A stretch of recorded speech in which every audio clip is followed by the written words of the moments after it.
नमस्कार दोस्तों, स्वागत है आपका अपने YouTube चैनल यूपीएससी एस्पिरेंट पे। तो आज हम लोग यहाँ पे देखेंगे कि India middle east Europe economic corridor क्या है, जो चाइना के जो belt and road initiative project है उसको डिस्ट्रॉय करेगा।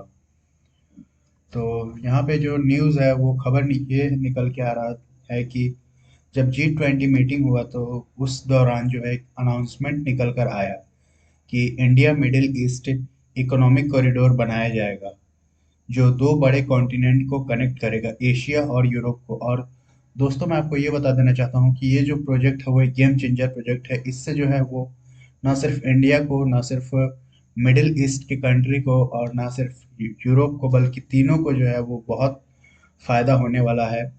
और ये कैसे जो है फ़ायदा होगा, और इससे जो है वो बहुत ज़्यादा जो है वो जो इन्वेस्टमेंट है, जो प्रोडक्ट का जो शिपमेंट है एक कॉन्टिनेंट से दूसरे कॉन्टिनेंट में, वो भी काफ़ी इजी हो जाएगा। तो वो सब कैसे होगा तो मैं आपको वो बताऊंगा आगे वीडियो में। तो जो यहाँ पे ये है कि India middle east Europe economic corridor है, तो इसमें कौन कौन से मेंबर हैं, कौन कौन से कंट्री जो हैं वो इसके मेंबर है। आई नो ये इमेज जो है वो प्रॉपर विजिबल नहीं है, लेकिन फिर भी आप इसको समझ लीजिएगा।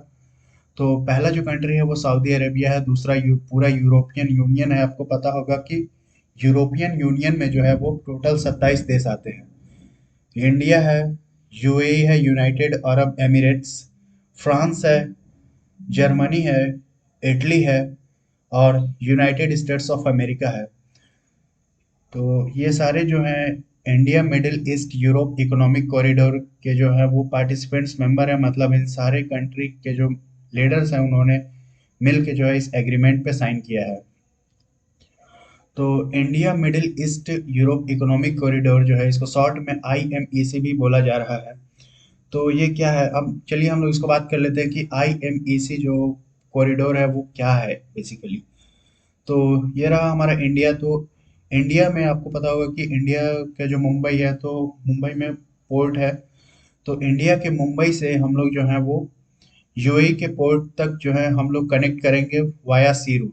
तो ये आपको दिख भी रहा होगा कि यहाँ पे ये मुंबई है, तो मुंबई से हम लोग जाएंगे और जो यूएई का जो पोर्ट है, तो वहाँ पे जो है वो इंडिया के मुंबई से यूएई तक को कनेक्ट किया जाएगा वाया सी पोर्ट। मतलब सी रूट के थ्रू जो है इंडिया को यूएई से कनेक्ट किया जाएगा। देन यूएई से जो है वो रेलवे लाइन बिछाए जाएंगे सऊदी अरेबिया, इधर जॉर्डन और इसराइल तक जो है वो रेल, सॉरी लाइन ऊपर चला गया, लेकिन आप समझ लीजिएगा कि इसराइल तक जो है वो लाइन, रेलवे लाइन बिछाया जाएगा। और इसराइल में जो है एक हाइफा जो यहाँ पे बंदरगाह है, तो इसराइल के हाइफा बंदरगाह से यहाँ तक यूएई से जो है पूरे इसराइल तक रेलवे लाइन से कनेक्ट किया जाएगा। और इसराइल से जो है वो ग्रीस तक जो है वो फिर से सी रूट के थ्रू जो कनेक्ट किया जाएगा। और जब ग्रीस में पहुंच जाएगा तो फिर ग्रीस में वेरियस वेज के थ्रू जो पूरे यूरोप में जो है वो सामान का डिस्ट्रीब्यूशन हो जाएगा। मतलब जो भी प्रोडक्ट्स का जो है वो एक्सपोर्ट इंपोर्ट करना होगा तो वो आगे फर्दर डिस्ट्रीब्यूट होगा पूरे यूरोप में। तो आई होप सो कि आपको समझ में आ गया होगा। तो एक बार मैं फिर से एक्सप्लेन कर देता हूँ कि शॉर्ट में बता देता हूँ कि इंडिया का जो मुंबई है उसको यूएई के साथ कनेक्ट किया जाएगा, और यूएई को जो है वो इसराइल से कनेक्ट किया जाएगा वाया सऊदी अरेबिया और जॉर्डन से होते हुए। और इसको जो है वो रेलवे ट्रैक्स के थ्रू जो है कनेक्ट किया जाएगा, और इसराइल से जो है वो फर्दर ग्रीस को कनेक्ट किया जाएगा सी रूट के थ्रू। और फिर सी रूट से जो है वो पूरे यूरोप को कनेक्ट किया जाएगा।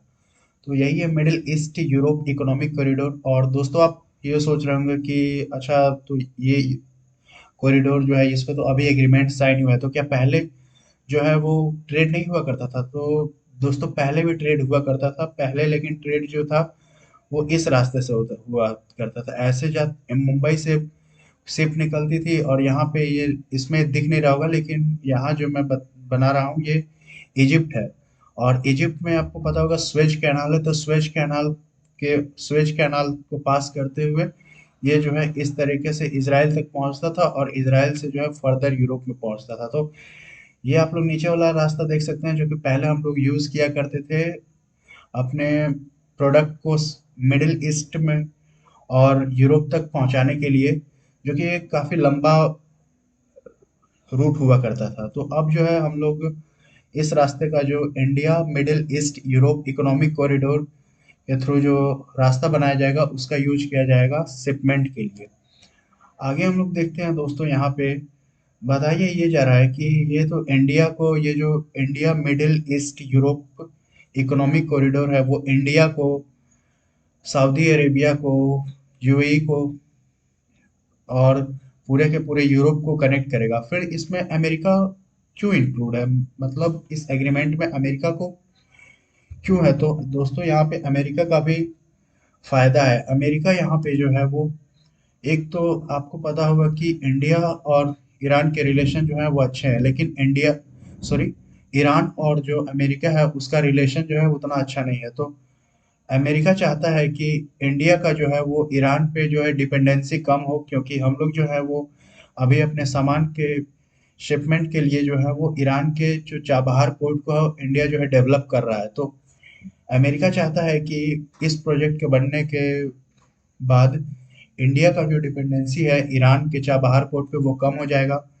दूसरा जो यहाँ पे ये बताया जा रहा है कि दोस्तों आपको पता होगा कि जो चाइना का जो बेल्ट एंड रोड इनिशिएटिव है पूरे के पूरे वर्ल्ड को जो है कनेक्ट करने का, तो जो चाइना का बेल्ट एंड रोड इनिशिएटिव है, इसमें बहुत सारे जो छोटे छोटे कंट्री हैं वो डेफ ट्रैप पॉलिसी में फंस जाते हैं। चाइना उनको क्या करता है, बहुत सारा लोन प्रोवाइड करा देता है, और वो जो कंट्री है वो उसके जाल में फंस जाते हैं, बहुत सारा उनको लोन दे देता है, जिस वजह से वो कंट्री जो है वो डेब्ट ट्रैप में फंस जाते हैं, और बाद में चाइना जो है उनके लैंड को जो है वो लीज पे ऑक्युपाई कर लेता है।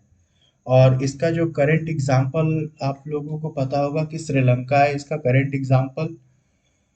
तो जो अमेरिका चाहता है कि इस प्रोजेक्ट के बनने के बाद जो बेल्ट एंड रोड इनिशिएटिव जो प्रोजेक्ट है चाइना का, वो भी जो है डिस्ट्रॉय हो जाएगा। तो आई होप सो कि आपको ये India middle east Europe economic corridor समझ में आया होगा। और अगर आपको वीडियो पसंद आए तो प्लीज़ इसको लाइक करें। Thank you.